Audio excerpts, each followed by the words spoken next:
नमस्कार। आज हम ब्रह्मांड के एक यूं तो बहुत बुनियादी पर बड़े गहरे सवाल पर बात करेंगे। हमारी पृथ्वी, ये गोला जिस पर हम सब रहते हैं, ये अंतरिक्ष में, स्पेस में टिका कैसे रहता है? मतलब ये नीचे क्यों नहीं गिर जाता या फिर कहीं दूर क्यों नहीं उड़ जाता? कभी सोचा है आपने रात को आसमान देखकर? अच्छा, इस दिलचस्प रहस्य को हम समझें उससे पहले एक छोटी सी गुजारिश। अगर आपको ऐसे ज्ञान बढ़ाने वाले और रोचक टॉपिक्स पसंद है तो प्लीज हमारे चैनल को सब्सक्राइब करें।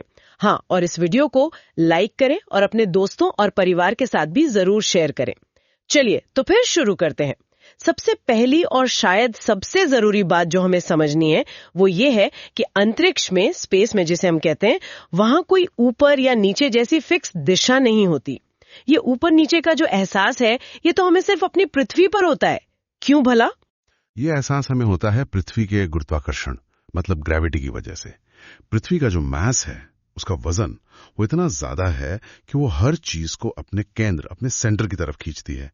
इसी खिंचाव को हम आमतौर पर नीचे की दिशा मान लेते हैं। लेकिन आप अंतरिक्ष में चले जाएं, पृथ्वी के असर से बहुत दूर, तो वहां ऐसा कोई एक खास नीचे नहीं होता। अच्छा, तो मतलब अंतरिक्ष में कोई फर्श या जमीन नहीं है जिस पर चीजें गिर सकें? बिल्कुल नहीं। आप समझ लीजिए कि अंतरिक्ष एक तरह का 3D मैदान है, हर तरफ खुला हुआ। चीजें उस दिशा में चलती हैं जिस तरफ उन पर कोई बल, कोई फोर्स लग रहा हो। और अगर कोई फोर्स नहीं लग रहा तो या तो वो स्थिर रहेंगी या फिर जिस रफ्तार और दिशा में चल रही हैं बस उसी में चलती रहेंगी। तो जब हम कहते हैं कि पृथ्वी तैर रही है स्पेस में, हाँ, तो वो पानी पर नाव की तरह तैरना नहीं है, बिल्कुल नहीं। असल में देखा जाए तो पृथ्वी लगातार गिर रही है। गिर रही है? ये सुनने में थोड़ा अजीब नहीं लगता? अगर गिर रही है तो मतलब कहीं पहुंचती क्यों नहीं या किसी चीज से टकराती क्यों नहीं? हाँ, ये थोड़ा सा आप कह सकते हैं काउंटर इंट्यूटिव है। मतलब पहली बार में यकीन करना मुश्किल लगता है। पृथ्वी गिर जरूर रही है, लेकिन वो गिरने के साथ साथ बहुत तेजी से आगे भी बढ़ रही है, साइड में। ये दोनों गतियां, गिरना और आगे बढ़ना, मिलकर ही उसे अंतरिक्ष में उसकी जगह पर टिकाए रखती हैं। तो वो कौन सी चीज है जिसके गुरुत्वाकर्षण के कारण पृथ्वी गिर रही है? मतलब किसकी तरफ गिर रही है? और ये आगे बढ़ने वाली गति, ये स्पीड कहाँ से आई? पृथ्वी जिस विशाल चीज की तरफ लगातार गिर रही है वो है हमारा अपना तारा, हमारा सूरज। सूरज हमारे सौरमंडल, हमारे सोलर सिस्टम का केंद्र है, राजा है। उसका मास, उसका द्रव्यमान इतना ज्यादा है कि अंदाजा लगाइए, पृथ्वी से लगभग 3,33,000 गुना ज्यादा भारी। 3,33,000 गुना? बाप रे। हाँ, तो जाहिर है उसका गुरुत्वाकर्षण खिंचाव, उसका ग्रेविटेशनल पुल, वो जबरदस्त है, बहुत ज्यादा। यही खिंचाव पृथ्वी को लगातार अपनी तरफ खींचता रहता है। ठीक है, मान लिया सूरज खींच रहा है, लेकिन फिर वो दूसरी गति का क्या, जो आपने कहा आगे बढ़ने वाली गति? अगर सिर्फ खिंचाव होता तब तो पृथ्वी, जैसा आपने कहा, कब की सूरज में जाके समा गई होती। बिल्कुल सही सोचा आपने।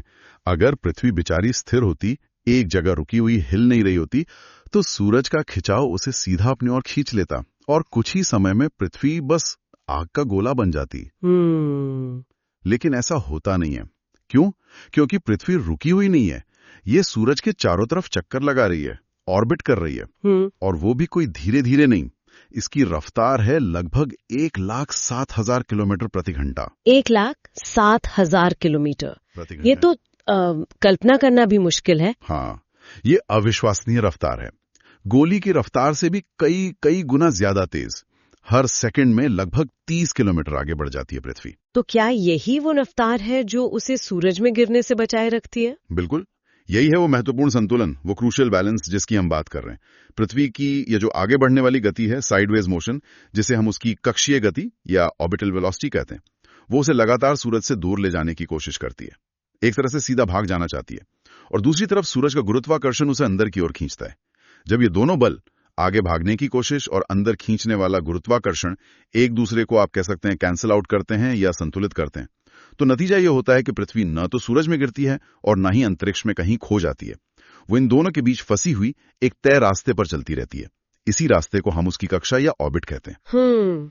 क्या इसे किसी आसान उदाहरण से, किसी एनालॉजी से समझ सकते हैं? हाँ, जरूर। सोचिए, आपने एक रस्सी ली, उसके एक सिरे पर एक पत्थर बांधा और अब आप उसे अपने सिर के चारों ओर गोल गोल घुमा रहे हैं। पत्थर सीधा क्यों नहीं उड़ जाता? है ना? बिल्कुल, रस्सी का खिंचाव उसे बाहर जाने से रोक रहा है। हाँ, ये तो समझ आता है।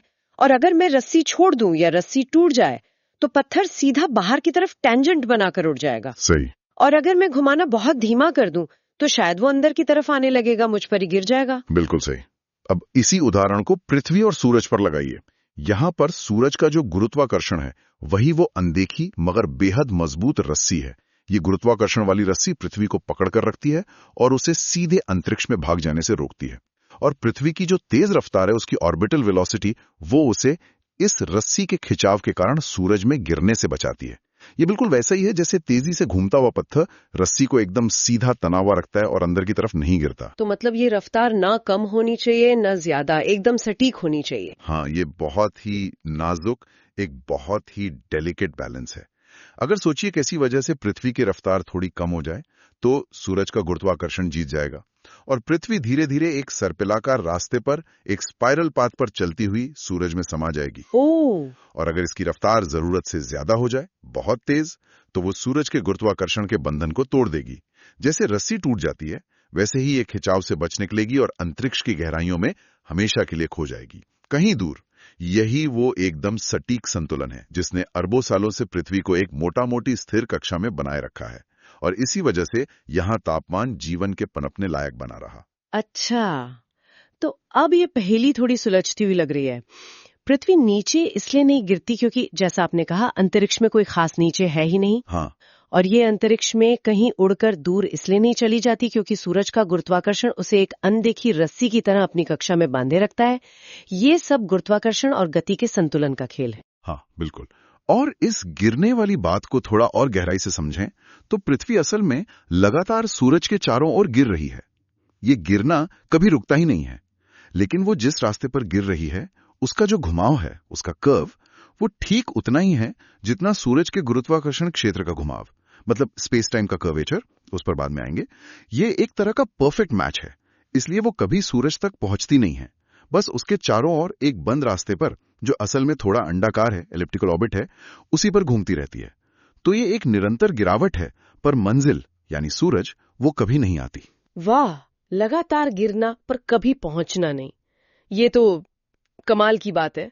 और क्या ये सिद्धांत, ये प्रिंसिपल सिर्फ हमारी पृथ्वी और सूरज पर ही लागू होता है या कहीं और भी? नहीं नहीं, बिल्कुल नहीं। ये गुरुत्वाकर्षण और गति का संतुलन तो एक सार्वभौमिक सिद्धांत है, एक यूनिवर्सल प्रिंसिपल है। ये हर जगह काम करता है। यही सिद्धांत हमारे चांद को पृथ्वी के चारों ओर टिकाए रखता है। चांद भी लगातार पृथ्वी की ओर गिर रहा है, लेकिन उसकी अपनी गति, उसकी ऑर्बिटल स्पीड उसे पृथ्वी से टकराने से बचाती है और वो हमारी परिक्रमा करता रहता है। अच्छा, और हमारे सौरमंडल के जो दूसरे ग्रह हैं जैसे मंगल, बृहस्पति, शनि, वो सभी इसी सिद्धांत पर टिके हुए हैं। सभी ग्रह अपनी अपनी रफ्तार से सूरज के चारों ओर घूम रहे हैं और सूरज का गुरुत्वाकर्षण उन्हें उनकी अपनी अपनी कक्षाओं में, अपने अपने ऑर्बिट्स में बांधे रखता है। हाँ, जो ग्रह सूरज के करीब हैं वो तेज घूमते हैं, जो दूर हैं वो धीमे। उनकी कक्षाएं भी अलग अलग साइज की हैं, पर मूल सिद्धांत, बेसिक प्रिंसिपल वही है। और ये सिर्फ ग्रहों और चांदों तक ही सीमित नहीं है। अच्छा, मतलब और भी बड़े स्केल पर? हाँ, बहुत बड़े स्केल पर। हमारी पूरी आकाशगंगा को ले लीजिए, मिल्की वे, जिसमें अरबों खरबों तारे हैं, वो पूरी आकाशगंगा भी घूम रही है। सभी तारे आकाशगंगा के केंद्र में जो बहुत भारी द्रव्यमान है, जिसमें एक बहुत बड़ा ब्लैक होल भी शामिल है, जिसे सुपरमैसिव ब्लैक होल कहते हैं, उसके गुरुत्वाकर्षण के कारण उसके चारों ओर चक्कर लगा रहे हैं।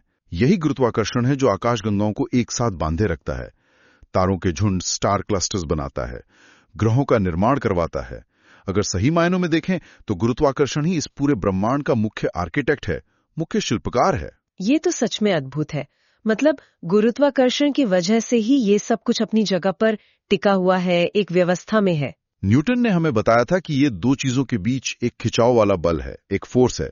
ये भी अपने आप में बड़ी खोज थी। हाँ, न्यूटन का गुरुत्वाकर्षण का नियम, लॉ ऑफ यूनिवर्सल ग्रेविटेशन, वाकई एक क्रांतिकारी खोज थी, माइलस्टोन था। उसी ने हमें पहली बार समझाया कि सेब क्यों नीचे गिरता है और ग्रह क्यों आसमान में घूमते हैं। दोनों के बीच एक अनदेखा बल काम कर रहा है। लेकिन कहानी यहां खत्म नहीं हुई। 20वीं सदी में आए आइंस्टीन, और आइंस्टीन ने गुरुत्वाकर्षण को देखने का हमारा नजरिया ही बदल दिया, उसे और गहरा बना दिया। आइंस्टाइन, आप उनके सापेक्षता सिद्धांत, थ्योरी ऑफ रिलेटिविटी की बात कर रहे हैं? उसका इससे क्या लेना देना है? बहुत गहरा लेना देना है। आइंस्टीन ने अपने सामान्य सापेक्षता सिद्धांत यानी थ्योरी ऑफ जनरल रिलेटिविटी में एक बिल्कुल नई बात कही।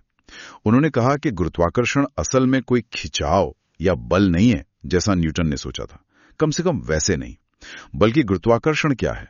वो द्रव्यमान और ऊर्जा यानी मास एंड एनर्जी के कारण स्पेस टाइम के ताने बाने में आने वाला झुकाव या मोड़ है, जिसे हम कर्वेचर कहते हैं। स्पेस टाइम में झुकाव, ये क्या चीज है और स्पेस टाइम क्या होता है?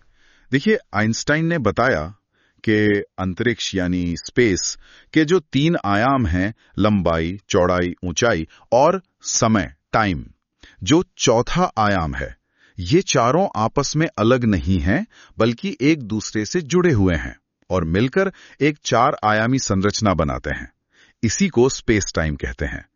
अब कल्पना कीजिए कि ये स्पेस टाइम एक बड़ी तनी हुई रबर की चादर की तरह है, एकदम फ्लैट, अगर उस पर कुछ ना हो तो। ठीक है, एक फ्लैट रबर की चादर। अब मान लीजिए आप उस चादर के बीच में एक भारी गेंद रख देते हैं, जैसे कि एक बॉलिंग बॉल। क्या होगा? चादर उस गेंद के वजन से नीचे की ओर झुक जाएगी, उसमें एक गड्ढा सा बन जाएगा, गेंद के आसपास की चादर मुड़ जाएगी, कर्व हो जाएगी। बिल्कुल। आइंस्टाइन के अनुसार सूरज अपने भारी द्रव्यमान, अपने हैवी मास के कारण अपने चारों ओर के स्पेस टाइम को ठीक इसी तरह मोड़ देता है, उसमें एक कर्वेचर पैदा कर देता है। वो स्पेस टाइम में एक तरह का गड्ढा या झुकाव बना देता है। और सिर्फ सूरज ही नहीं, हर वो चीज जिसमें मास है, पृथ्वी, चांद, आप, मैं, हम सब अपने आसपास के स्पेस टाइम को थोड़ा थोड़ा मोड़ते हैं। जितना ज्यादा मास उतना ज्यादा मोड़।